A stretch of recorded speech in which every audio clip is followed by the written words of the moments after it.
Okay, here's another example of working with the t-table, working with the t-probability distribution, using some given information in order to choose the correct t-value from the table, then setting that information up into the drawing. Except this time, I'm going to discuss a little bit more when we get to the drawing, in order to live into actually testing a hypothesis. Okay, so please bear with me. Don't skip this, even if you're feeling really good about using the table, etc.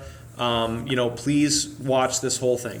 So again, you might want to have your t-table handy, just like I do, page 388 in SPATS. Here's the given information. I've done a little bit more of the pre-work, so this segment isn't going to be terrifically long. I'm asking you to assume that n sub 1 equals 21, so there's 21 cases in your first sample. N sub 2 also equals 21, so there's 21 cases in your second sample. The rigor with which you are supposed to conduct your test, the alpha level, right? That's the rigor of the test. I haven't used that term, but in other words, how strict, how stringent your test is. You've been asked to conduct the test at the alpha level of the 0.05 level. I'm asking you to assume that your hypotheses say greater than, so that means direction, right? Direction, greater than says a direction. Assume a one-tailed test. That came from that direction. Greater than also means that that tail, that critical region, that alpha region, that rejection region is going to be not in the left-hand side, not in both sides, but rather the right side. We'll see that in just a moment. One-tailed test on the right side greater than. And our degrees of freedom, df equals n sub 1 plus n sub 2 minus 2, or in this case, 21 plus 21 minus 2. 21 plus 21 is 42, minus 2 is 40. That means our t-value from the t-table is 1.684. I consulted the t-table.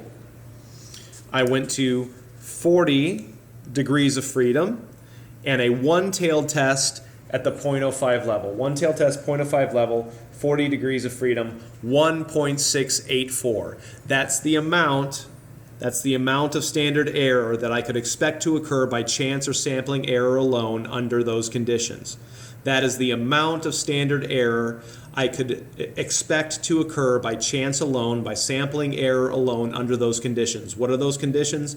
40 degrees of freedom and a 0.05 test, a 0.05 level one-tailed test. One-tailed test, 0.05 level.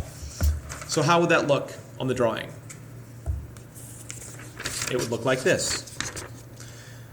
A drawing of the t-probability distribution, a critical region, alpha region, rejection region, tail of 0.05. That's how big that is.